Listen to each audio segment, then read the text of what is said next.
بسم اللہ الرحمن الرحیم۔ السلام علیکم۔ یہ کاشانہ بصیرت کا آڈیو بک سیکشن ہے۔ ہم جو کتاب پڑھ رہے ہیں اس کا نام ہے عبرت انگیز واقعات، تالیف آیت اللہ سید محمود حسین تہرانی، جمع آوری سید مہدی شمس الدین، مترجم سجاد حسین کامرانی صاحب، تصحیح فیضیاب رضوی صاحب۔ اب ہم کتاب کا پارٹ 2 پڑھیں گے۔ اختیاری موت۔ مرحوم محمد حکیم حیج جی جو کہ تہران کے علماء میں سے تھے اور آخر عمر تک مدرسہ منیریہ کے ایک کمرے میں درس دیتے رہے، جو کہ امام زادہ سید ناصر الدین کی قبر سے متصل ہے، اور اب وہ مدرسہ خیابان کی توسیع کی وجہ سے ختم ہو چکا ہے۔ مرحوم ایک مرد حاکم، عارف اور اہل غرور کے رویے سے پاک، صاف ضمیر، روشن دل اور بلند فکر کے مالک تھے۔ وہ آخر عمر تک تدریس میں مشغول رہے اور طلاب علوم دینیہ میں سے جو بھی درس چاہتا وہ پڑھاتے۔ شرح منظومہ سبزواری، اسفار ملا سدرہ، شفا اشارات اور یہاں تک کہ دروس سے مقدمات مثلا جامع المقدمات بھی پڑھاتے تھے اور کسی قسم کا دریغ نہ کرتے۔ کہتے کہ مرحوم حیج جی اختیاری موت کے منکر تھے اور اس درجہ اور کمال کو لوگوں کے لیے منع شدہ خیال کرتے تھے، اور شاگردوں کے ساتھ بحث میں بھی اس کا انکار اور رد پیش کرتے۔ ایک رات اپنے حجرے میں فریضہ نماز عشاء پڑھنے کے بعد قبلہ رخ ہو کر تعقیبات میں مشغول تھے کہ اچانک ایک دیہاتی داخل ہوا، سلام کیا، اپنے عصا کو کونے میں رکھا اور کہا، جناب اخند، اس کام کے ساتھ تمہارا کیا مطلب ہے؟ حیج جی نے پوچھا، کون سا کام؟ اس بوڑھے نے کہا، موت اختیاری اور اس کا انکار، ان باتوں سے تمہارا کیا واسطہ؟ حیج جی نے کہا، یہ ہمارا وظیفہ ہے، بحث و تنقید اور تحلیل ہمارا کام ہے، درس دیتے ہیں ہمارا مطالعہ ہے، اس کام کی وجہ سے ہم نے زحمت اٹھائی ہے، اپنی طرف سے نہیں کہتے۔ بوڑھے نے کہا، تم موت اختیاری کو قبول نہیں کرتے؟ حیج جی نے کہا، نہیں۔ بوڑھے آدمی نے دیکھنے والوں کے سامنے اپنے پاؤں کو قبلے کی طرف دراز کیا اور پشت کے بل لیٹ گئے اور کہا، انا للہ و انا الیہ راجعون، اور دنیا سے رحلت کر گیا، گویا 1000 سال سے مردہ ہو۔ حکیم حیج جی بہت پریشان ہوئے کہ یہ کون سی مصیبت تھی جو ہم پر نازل ہوئی۔ حکومت ہمارے ساتھ کیا کرے گی؟ کہیں گے کہ ایک مرد مسافر کو حجرے میں لے گئے اور اسے قتل کیا اور زہر دے دیا یا گلا گھونٹ دیا۔ جلدی سے دوڑے اور طلباء کو مطلع کیا۔ وہ حجرے میں آئے اور سب حیران اور حادثے کی وجہ سے فکر مند ہوئے۔ آخر میں یہ طے ہوا کہ خدام مدرسہ ایک تابوت لے آئے اور رات کی تاریکی میں مدرسے لے جائیں اور اکیلے اس کی تجہیز و تدفین کریں کہ اچانک وہ بوڑھا اپنی جگہ سے اٹھا اور بیٹھ کر بسم اللہ الرحمن الرحیم پڑھی، اور اس کے بعد حیج جی کی طرف منہ کر کے زیر لب مسکرایا اور کہا، اب آپ نے یقین کیا؟ حیج جی نے کہا، ہاں میں نے یقین کیا، تو نے تو میری جان لے لی تھی۔ بوڑھے نے کہا، جناب صرف درس پڑھانا کافی نہیں، آدھی رات کو عبادت بھی ضروری ہے۔ اسی رات سے حکیم حیج جی نے اپنے رویے کو تبدیل کیا، آدھا وقت مطالعے، لکھنے اور تدریس کے لیے اور آدھا فکر و ذکر اور عبادت خدا کے لیے قرار دیا۔ رات کو اپنے بستر سے اٹھتے اور وہاں جاتے جہاں پہنچنا چاہیے۔ دل نور خدا کی وجہ سے منور اور غیر سے پاک اور ہر حال میں انس و محبت سے لبریز ہو گیا۔ فارسی اور ترکی کے اشعار کے دیوان سے ان کے حالات دریافت ہو سکتے ہیں۔ شرح منظومہ سبزواری پر ان کا حاشیہ ہے جو کہ بہت مفید ہے۔ اپنے دیوان کے آخری میں ایک وصیت نامہ لکھا جو بہت شیریں اور دلکش ہے۔ حمد خدا اور شہادت و اساسوں اور کتب کی تقسیم کے بعد کہتے ہیں، میں دوستوں سے تقاضا کرتا ہوں کہ جب تک میرے تابوت پر کپڑا نہ ڈالیں آہ و فریاد ضروری نہیں اور مجلس ختم کی آواز کوئی نہ سنے، کیونکہ میری عمر ختم ہو چکی ہے اور میرا کام ختم ہو گیا۔ میرے دوست خوش ہوں کہ میں نے زندان دنیا سے چھٹکارا حاصل کیا اور اپنی منزل کی طرف جا رہا ہوں اور وہاں عمر جاویدانی سے بہرایاب ہوں گا۔ اگر میرے دوست میری جدائی کی وجہ سے بے چین ہو تو انشاءاللہ وہ بھی آئیں گے اور ہم ایک دوسرے سے ملاقات کریں گے۔ انہوں نے کچھ رقم دوستوں کو دی کہ میری شب رحلت میرے لیے محفل جشن برپا کریں، کیونکہ وہ رات میری شب وصال ہے۔ مرحوم رفیق شفیق جناب سید مہدی رحمۃ اللہ علیہ نے میرے ساتھ مہمانی و ضیافت کا وعدہ کیا ہے، انشاءاللہ وہ اپنے وعدے کو پورا کریں گے۔ مدرسہ منیریہ کے تمام طلباء کہتے ہیں کہ اس رات مرحوم بھید جی نے سب طلباء کو جمع کیا اور نصیحت کرتے رہے اور اخلاق کی دعوت دی اور بہت زیادہ مزاح کیا اور ہنستے رہے۔ ہمیں بہت تعجب اور حیرت ہوئی کہ استاد رات عبادت میں بسر کرتے ہیں، لیکن آج کی رات کیوں اس قدر مزاح کر رہے ہیں۔ بھید جی نے نماز صبح اول فجر صادق میں ادا کیا اور اس کے بعد حجرے میں آرام کے لیے چلے گئے۔ کچھ لمحوں کے بعد جب حجرے کے در کو کھولا گیا تو دیکھا وہ روبہ قبلہ سوئے ہوئے ہیں اور رحلت فرما چکے ہیں۔ بغیر خوف کے موت۔ میرے ایک دوست جو کہ صاحب ضمیر، روشن دل، متقی و پرہیزگار اور انتہائی سمجھدار تھے، جن کا نام حاجی ہادی خانسمی ابہری تھا، انہوں نے 82 سال عمر پائی تھی۔ وہ نقل کرتے ہیں، ایک سفر میں ہم مقدس مقامات کی زیارت سے مشرف ہوئے۔ چند دن ہم نے نجف اشرف میں زیارت کے لیے گزارے، لیکن کسی ایسے شخص کو ہم نے نہیں پایا جس کے ساتھ بیٹھیں اور درد دل بیان کریں تاکہ پریشان دل کو قدرے تسکین ہو۔ ایک دن حرم مطہر کی زیارت کے لیے گئے اور کچھ دیر حرم میں بھی بیٹھے، مگر کوئی شخص نہ ملا۔ میں نے امیر المومنین کی خدمت میں عرض کیا، اے ہمارے آقا و مولا، ہم آپ کے مہمان ہیں، ہمیں نجف میں قیام کیے ہوئے چند دن ہو چکے ہیں لیکن کوئی شخص نہ ملا، یہ آپ کے کرم سے تو بعید ہے۔ دعا کے بعد حرم سے باہر نکلے اور بغیر اختیار کے بازار خویش میں داخل ہوئے اور چلتے ہوئے مرحوم سید محمد کاظم یزدی کے مدرسے میں آئے۔ صحن مدرسے میں چبوترے کے سامنے ایک کمرے میں بیٹھے۔ نماز ظہر کا وقت ہوا تو ہم نے دیکھا کہ بالائی منزل سے ایک بزرگ جو کہ بہت خوبصورت اور نہایت زندہ دل نظر آتے تھے باہر نکلے۔ وہ مدرسے کی چھت پہ گئے، اذان کہی اور پھر واپس لوٹ آئے۔ جب وہ کمرے میں داخل ہو رہے تھے تو ہماری نظریں ان کے چہرے پر مرکوز تھیں۔ ہم نے دیکھا کہ اثر اذان کی وجہ سے ان کے دونوں رخسارے مثل موتیوں کے درخشاں ہیں۔ پھر وہ حجرے میں گئے اور دروازہ بند کر لیا۔ میں نے رونا شروع کیا اور عرض کیا، یا امیر المومنین، چند روز کے بعد ایک شخص کو دیکھا مگر اس نے بھی مجھ سے بے اعتنائی کی۔ فوراً ان بزرگ نے دروازہ کھولا اور میری طرف منہ کر کے اشارہ کیا کہ اوپر آ جاؤ۔ میں اپنی جگہ سے اٹھا اور بالائی منزل پر گیا اور کمرے میں داخل ہوا۔ ہم دونوں نے ایک دوسرے کو گلے لگایا اور کچھ دیر تک روتے رہے، پھر ہم دونوں خاموش ہو گئے۔ کچھ دیر تو ایک دوسرے کو خاموشی سے دیکھتے رہے اور اس کے بعد ہم ایک دوسرے سے جدا ہوئے۔ یہ روشن ضمیر بزرگ شیخ مرتضی تالقانی اعلی اللہ مقامہ شریف تھے، جو اچھی عادات و صفات کے مالک تھے۔ انہوں نے زندگی مدرسے میں گزاری تھی۔ حکیم بھید جی کی مثل تدریس میں مشغول رہے اور طالب علموں میں سے ہر طالب علم کو جو درس چاہتا وہ اسے پڑھاتے۔ سید صاحب کے طلباء کہتے ہیں کہ مرحوم شیخ مرتضیٰ نے اپنی رحلت کی رات سب کو حجرے میں جمع کیا اور شب سے لے کر صبح تک خوش و خرم تھے، سب کے ساتھ مزاح کرتے اور ہنستے۔ طلباء میں سے جو اپنے حجرے میں جانا چاہتا کہتے کہ ایک رات ہے، غنیمت ہے، اور کوئی بھی ان کی موت کی خبر سے مطلع نہ تھا۔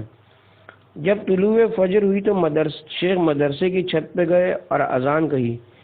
نیچے آئے اور ابھی سورج طلوع نہیں ہوا تھا کہ دیکھا کہ شیخ اپنے حجرے میں روبہ قبلہ سوئے ہوئے ہیں اور ایک کپڑا اوپر ڈالے ہوئے ہیں اور جان آفرین کے حوالے کر دی ہے۔ خادم مدرسہ کہتے ہیں کہ اس دن کے عصر کے وقت جس کے دوسرے دن صبح کو شیخ نے رحلت فرمائی، شیخ نے میرے ساتھ گزرتے ہوئے ملاقات کی اور مجھ سے کہا آج رات تو سوئے گا اور صبح کو نیند سے بیدار ہوگا اور حوض کے کنارے تو جائے گا تاکہ وضو کرے تو لوگ کہیں گے کہ شیخ مرتضی رحلت کر چکے ہیں۔ خادم کہتا ہے کہ میں بالکل ان کے مطلب کو نہ سمجھا اور ان باتوں کو سادہ اور مزاح سے تعبیر کیا۔ صبح کو میں نیند سے بیدار ہوا اور حوض کے کنارے چلا کہ وضو کروں۔ میں نے دیکھا کہ مدرسے کے طلباء کہہ رہے ہیں کہ شیخ مرتضی رحلت فرما چکے ہیں۔ موت سے خوف کی وجہ۔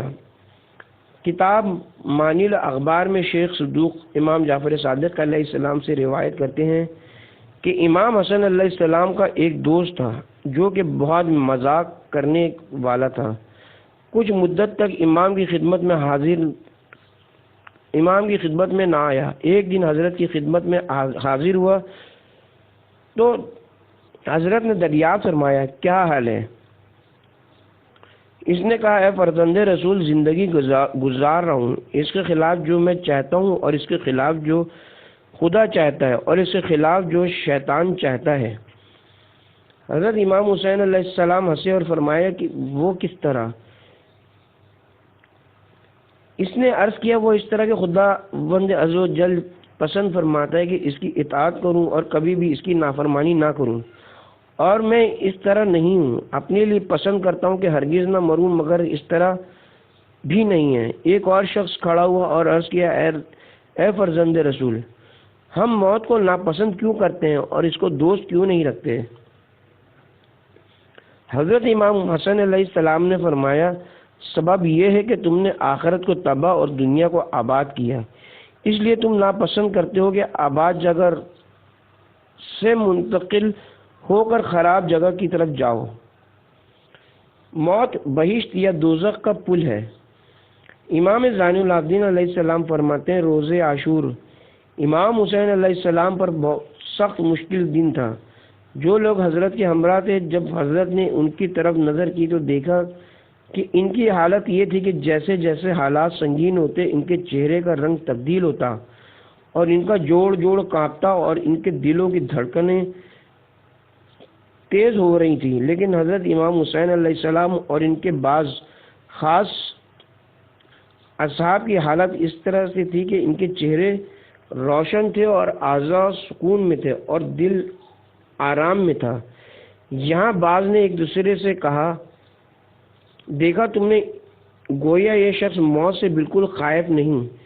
حضرت سید الشہداء نے ان سے فرمایا اے فرزند عزیز اور میرے بزرگان، تھوڑا سا آرام کر لو، صبر و تحمل کو سامنے رکھو، کیونکہ موت ایک پل کی مثل ہے جو تم کو تکالیف سے گزار کر بہشت اور اس کی ہمیشہ رہنے والی نعمات کی طرف لے جائے گی۔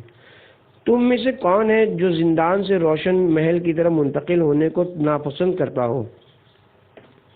ہاں، تمہارے دشمن کے لیے موت محل سے نکل کر زندان اور عذاب کی طرف منتقل ہونے کی مثال ہے۔ بے شک میرے باپ نے میرے لیے رسول خدا صلی اللہ علیہ وسلم سے روایت کی ہے کہ یقیناً دنیا مومن کے لیے زندان اور کافر کے لیے بہشت ہے، اور موت ایک پل ہے جو مومن کو بہشت کی طرف اور ہمارے دشمنوں کو جہنم کی طرف کھینچ لاتی ہے۔ میں جھوٹ نہیں کہتا اور مجھ سے بھی جھوٹ نہیں کہا گیا۔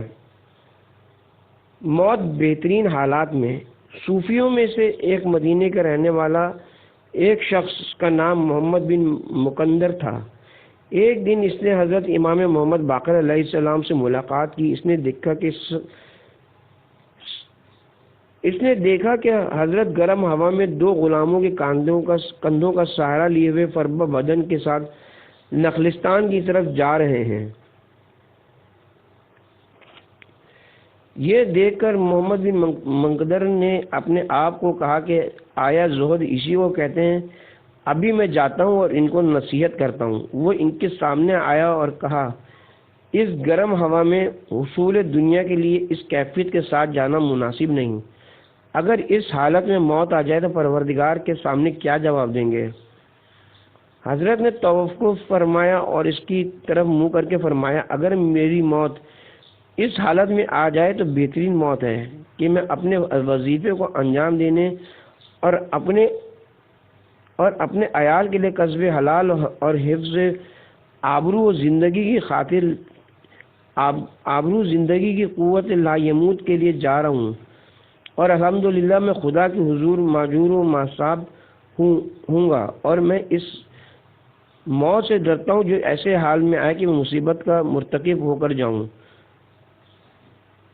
مجھے محمد بن منگدر نے کہا، تعجب ہے، میں نے چاہا کہ تمہیں نصیحت کروں مگر تم نے تو مجھے پند و نصیحت کر دی۔ جنازے سے نالہ و فریاد کی آواز۔ مرحوم محدث قمی نفع بخش کتابوں مثل سفین البحار اور الکنی والا لقاب وغیرہ کے مؤلف، جن کا تقوی و پرہیزگاری اور سچائی تمام اہل علم کے درمیان مشہور تھی، قابل و وثوق افراد بغیر کسی واسطے کے خود ان سے یہ واقعہ نقل کرتے ہیں۔ ایک دن میں وادی السلام نجف اشرف میں اہل قبور اور ارواح مومنین کی زیارت کے لیے گیا۔ اچانک میں نے دور سے اونٹ کے چیخنے کی آواز سنی، جیسے اسے داغا جا رہا ہو۔ اس کی آواز سے تمام وادی السلام کی زمین متزلزل تھی اور کانپ رہی تھی۔ میں جلدی سے اس جانب روانہ ہوا تاکہ اونٹ کو نجات دلاؤں۔ جب میں نزدیک پہنچا تو میں نے دیکھا کہ اونٹ نہیں بلکہ جنازہ ہے۔ لوگ اسے تدفین کے لیے لائے ہیں اور یہ آواز جنازے سے بلند ہو رہی تھی۔ وہاں موجود افراد اسے دفن کرنے کے درپے تھے اور بالکل ان کو کوئی علم نہیں تھا، اور وہ انتہائی سنجیدگی اور آرام کے ساتھ اپنے کام میں مشغول تھے۔ یقیناً یہ کسی مرد ظالم کا جنازہ تھا کہ کوچ کے اولین وقت میں عذاب سے دوچار ہوا تھا، یعنی دفن اور عذاب قبر سے پہلے اس نے برزخی چہروں اور صورتوں کو دیکھا جس کی وجہ سے وہ وحشت ناک ہوا اور فریاد کر رہا تھا۔ آیت اللہ گلپاگائنی قبرستان میں۔ مرحوم آیت اللہ سید جمال الدین گلپاگائنی رضوان اللہ علیہ نجف اشرف کے علماء اور مراجع عالی قدر میں سے تھے۔ مرحوم آیت اللہ نائینی جو علم و عمل میں مشہور ہیں، ان کے شاگردوں میں سے ہیں۔ وہ عظمت قدر و کرامت، مقام و نفس پاک کے لحاظ سے مورود تصدیق ہے کہ اس میں کسی کے لیے شک و تردد کی گنجائش نہیں۔ حفاظت نفس اور خواہشات نفسانیہ سے اجتناب میں وہ مقام اول پر فائز تھے۔ ان کی مناجات کی صداؤں اور گریے کی آوازوں کے بارے میں ہمسائے بیان کرتے ہیں، ہمیشہ صحیفہ سجادیہ ان کے کمرہ خلوت میں موجود ہوتا ہے۔ جیسی مطالعے سے فارغ ہوتے صحیفہ سجادیہ کے پڑھنے میں مشغول ہو جاتے۔ دلسوز آہ و زاری بہنے والے آنسو مؤثر گفتگو اور سنجیدہ دل کے مالک تھے۔ 90 سال سے زیادہ عمر گزار کر دنیا سے رحلت فرمائی۔ ایام جوانی میں اصفہان میں علم حاصل کیا اور مرحوم آیت اللہ حسین بروجردی کے ساتھ درس و مباحثہ کرتے تھے، اور آیت اللہ بروجردی جتنا وقت بروجرد میں رہے اور جتنا وقت قم میں گزارا، ان سے مسلسل خط و کتابت رکھی اور بعض پوشیدہ مسائل اور رونما ہونے والے واقعات کے بارے میں ان سے مدد حاصل کرتے تھے۔ بندہ حقیر 7 سال تک نجف میں تحصیل علم کے لیے اقامت کے دوران ان کی زیارت سے مشرف ہوتا تھا۔ ہفتے میں 1-2 بار ان کے مکان پر جاتا اور ایک ساتھ ان کے ہاں بیٹھتا کہ وہ بہت متقی و پرہیزگار تھے۔ اس حال میں جتنی عمر ان کی اصفہان یا نجف اشرف میں گزری اور جو واقعات ان پر گزرے میرے لیے نقل فرماتے اور بعض مطالب مخفی اور پوشیدہ کے بارے میں مجھے آگاہ کرتے تھے۔ ان کا مقام محلہ حویش میں تھا۔ بالائے خانہ میں ایک چھوٹے سے کمرے میں رہتے اور میں بلا قید وقت ان کی خدمت سے مشرف ہوتا اور وہ مکاشفات وہ آہٹ سنتے، اگرچہ آنے والا شخص خاص الخاص ان کا ہوتا بات کو روک دیتے اور بحث علمی و فقہ میں مشغول ہو جاتے، تاکہ آنے والا شخص یہ محسوس کرے کہ مذاکرہ و بحث علمی میں مشغول ہیں۔ وہ اپنے بارے میں فرماتے ہیں، میں دوران جوانی اصفہان میں تھا، 2 استادوں مرحوم آخوند کاشی اور جہانگیر خان سے درس اخلاق اور تاریخ اور سلوک میں نے سیکھا۔ وہ دونوں میرے مربی تھے۔ انہوں نے مجھے حکم دیا کہ شب جمعرات اور شب جمعہ اصفہان سے باہر جایا کرو، قبرستان تخت فولاد میں عالم موت اور ارواح کے بارے میں فکر کیا کرو اور عبادت کیا کروں اور صبح کو واپس لوٹا کروں۔ میری عادت یہی تھی کہ میں شب جمعرات اور شب جمعہ کو قبرستان جاتا اور 1-2 گھنٹے قبروں کے درمیان اور مقبروں میں چلتا، غور و فکر کرتا اور کچھ دیر بعد آرام کرتا۔ اس کے بعد نماز شب اور مناجات کے لیے اٹھتا اور نماز صبح پڑھتا اور اس کے بعد اصفہان چلا آتا۔ مزید فرمایا، سردیوں کی راتوں میں سے ایک رات جب سخت ٹھنڈی ہوا چل رہی تھی اور برف باری بھی ہو رہی تھی، میں ارواح اور ساکنان وادی السلام کے بارے میں تفکر کرنے کے لیے اصفہان سے چلا اور تخت فولاد کی طرف آیا۔ ایک حجرے میں گیا اور میں نے چاہا کہ اپنے رومال کو کھولوں تاکہ چند لقمے غذا کے کھا لوں اور اس کے بعد آرام کروں، تاکہ نصف شب کو بیدار ہو کر اپنے کام اور عبادت میں مشغول ہو جاؤں۔ اسی اثنا میں مقبرے کے در پر دستک ہوئی۔ ایک جنازہ جو کہ صاحب مقبرہ کے لواحقین اور رشتےداروں میں سے تھا، اسے اصفہان سے لائے تھے۔ وہ لوگ چاہتے تھے کہ جنازہ اس مقبرے میں رکھیں اور قاری قرآن جو اس مقبرے میں کام کرتا تھا اور نگران تھا، اس پر تلاوت قرآن کرے اور وہ صبح کو آ کر جنازے کو دفن کریں۔ میں نے جیسے ہی رومال کو دیکھا اور چاہا کہ کھانا کھاؤں تو دیکھا کہ ملائکہ عذاب آئے ہیں اور جنازے کو عذاب دینے میں مشغول ہو گئے۔ یہ خود اس مرحوم کی عین عبارت ہے۔ چنانچہ آتشی گرز اس کے سر پر مار رہے ہیں اور آگ آسمان سے باتیں کر رہی ہے اور اس مردے کی چیخ و پکار اور فریاد کی آوازیں بلند ہو رہی ہیں، گویا اس نے تمام قبرستان کو متزلزل کر دیا ہے۔ مجھے نہیں معلوم کہ اس نے کون سا گناہ کیا تھا جس کی وجہ سے وہ مستحق عذاب ہوا۔ قاری کو تو بالکل علم ہی نہیں تھا، وہ بڑے آرام و سکون سے تلاوت قرآن میں مشغول تھا۔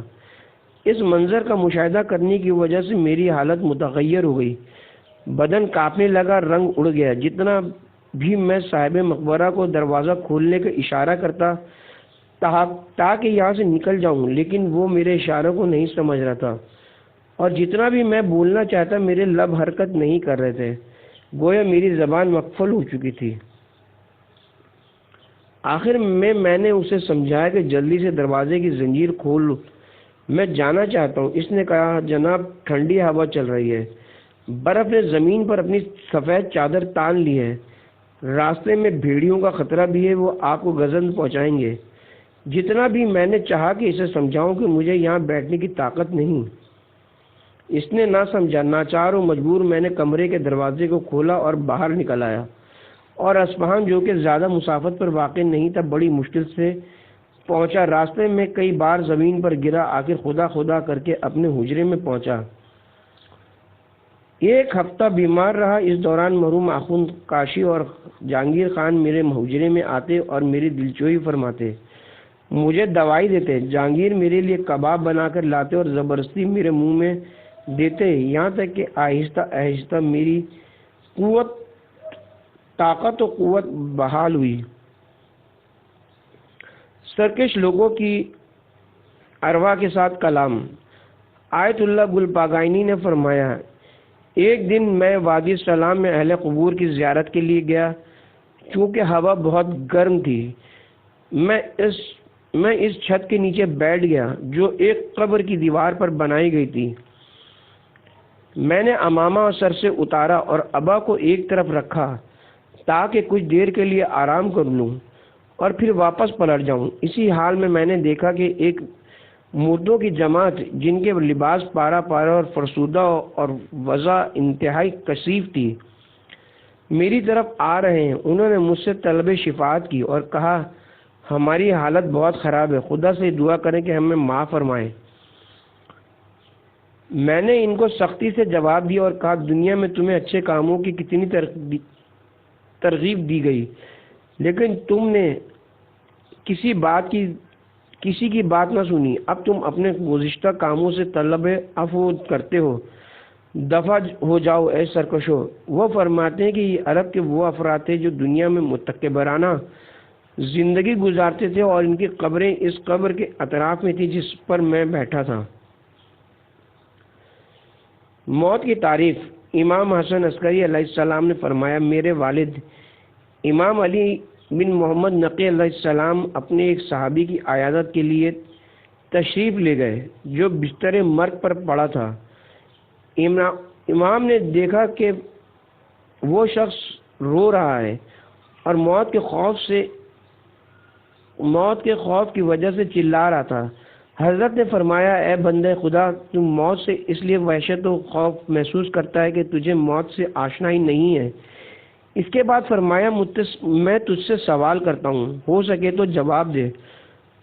فرض کر جب تیرے بدن پر میل کچیل ہو اور وہ میل کچیل تیرے لیے اذیت کا باعث ہو اور ایسے میں تیرے بدن پر دانے ظاہر ہوں اور مرض پیدا ہو جائے، اور تو جانتا ہے کہ اگر تو حمام چلا جائے اور ان کو دھو ڈالے تو یہ تمام مرض اور میل کچیل ختم ہو جائے گا اور تیرا بدن پاک و پاکیزہ ہو جائے گا، کیا تو پسند کرے گا کہ حمام جا کر اس تمام میل کچیل اور آفات کو خود سے دور کرے یا حمام جانا پسند نہیں کرے گا؟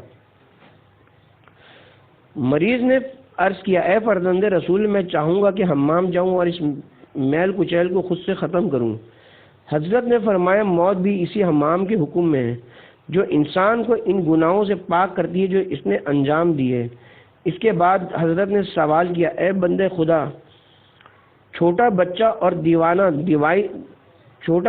دیوانہ دوائی سے دور کیوں بھاگتے ہیں جبکہ وہ ان کی صحت اور سلامتی بدن کے لیے مفید ہوتی ہے، اور اس دوائی کے استعمال سے کیوں اجتناب کرتے ہیں جو ان کے لیے تسکین کا باعث ہے؟ عرض کیا چونکہ مریض، دیوانہ اور بچہ اپنے فائدے کو نہیں سمجھتے۔ حضرت نے فرمایا قسم میں اس ذات کی جس نے محمد صلی اللہ علیہ وسلم کو تاج نبوت پہنایا، جو اپنے آپ کو موت کے لیے ہمیشہ آمادہ رکھے، اس کے لیے اس موت میں اس دوائی کے کھانے سے کہیں زیادہ فائدہ ہے۔ اگر لوگوں کو علم ہوتا کہ موت نعمات الہی کے حصول کا بہت بڑا ذریعہ ہے تو وہ یقیناً موت کو دوست رکھتے۔ بیمار نے امام علیہ السلام کی پرمغز گفتگو سے نشاط و سرور حاصل کیا، اس کو قدر سکون ہوا اور اس کے چہرے پر موت کی آرزو کی خواہش ظاہر ہوئی۔ تب اس نے آنکھیں بند کر لیں اور اس دار فانی سے ہمیشہ ہمیشہ کے لیے چل پڑا۔ موت ہی بہترین دوا ہے۔ نیز اسی صنعت کے ساتھ کتابی معانی الاخبار میں مرحوم صدوق علیہ رحمہ حضرت امام علی نقی علیہ السلام سے نقل کرتے ہیں کہ فرمایا میرے والد بزرگوار امام محمد جواد علیہ السلام سے سوال ہوا کہ یہ مسلمان موت کو کیوں ناپسند کرتے ہیں؟ حضرت نے فرمایا کیونکہ یہ موت کی حقیقت کو نہیں سمجھتے، اس وجہ سے موت کو ناپسند کرتے ہیں۔ اگر وہ موت کی حقیقت سے شناسائی رکھتے اور اولیاء خدا میں سے ہوتے تو موت سے زیادہ محبت کرتے، کیونکہ وہ جانتے ہیں کہ آخرت ان کے لیے دنیا سے بہتر ہے۔ ہمارے معنوی اور روحانی دوستوں میں سے ایک دوست تقریباً 20 سال پہلے امام علی بن موسیٰ رضا علیہ السلام کے استان مبارک کی زیارت کے لیے مشہد مقدس روانہ ہوئے۔ ان کا ارادہ تھا کہ 2-3 دن قیام کے بعد واپس لوٹیں گے۔ واپسی کے وقت انہوں نے وہاں ایک عجیب خواب دیکھا جسے یوں بیان کیا، حرم میں داخل ہونے کے وقت مؤدبانہ حرم کی ایک طرف کھڑے ہو کر میں نے سلام عرض کیا اور اپنے آپ کو کہا کہ میں امام اور ان کے حق کی حقیقی معرفت نہیں رکھتا. مجھے نہیں چاہیے کہ میں حرم میں داخل ہوں جب تک کہ امام میری حاجت پوری نہ کریں اور مجھے اپنی اور اپنے خدا کی معرفت عطا نہ کریں. جمعے کی رات تھی، ہوا بہت ٹھنڈی تھی. آدھی رات کے وقت میں پچھلے چبوتروں میں سے ایک چبوترے میں جوتے رکھنے کی جگہ کے نزدیک سویا ہوا تھا کہ میں نے عالم خواب میں دیکھا کہ حضرت تشریف لائے اور میرے سر پر چند مرتبہ انگلی ماری اور فرمایا کھڑے ہو جاؤ اور کام کرو، بغیر کام کے درست نہیں ہوگا. میں نے اپنے آپ کو حضرت کے قدموں پر ڈال کر بوسہ دیا. حضرت مثل اس شخص کے جو شرمندہ ہو جھکے اور مجھے بازوؤں سے پکڑ کر اٹھایا اور نہیں چاہتے تھے کہ میں بوسہ لوں اور فرمایا یہ کیا کر رہے ہو. میں کھڑا ہوا اور مسجد گوہر شاد کے صحن میں جا کر وضو کیا. مسجد کے ایک دالان میں اپنی عبا کو لپیٹ کر رکھا اور دعائے کمیل پڑھنے میں مشغول ہو گیا. اثناء دعا مجھ پر نیند کا غلبہ ہوا اور میں سو گیا. خواب میں نے دیکھا کہ ایک سرخ داڑھی والا شخص میرے نزدیک آیا اور انتہائی مہربانی کے ساتھ کہا کیا تو چاہتا ہے کہ اکٹھے چکر لگائیں. میں نے کہا بہت اچھا.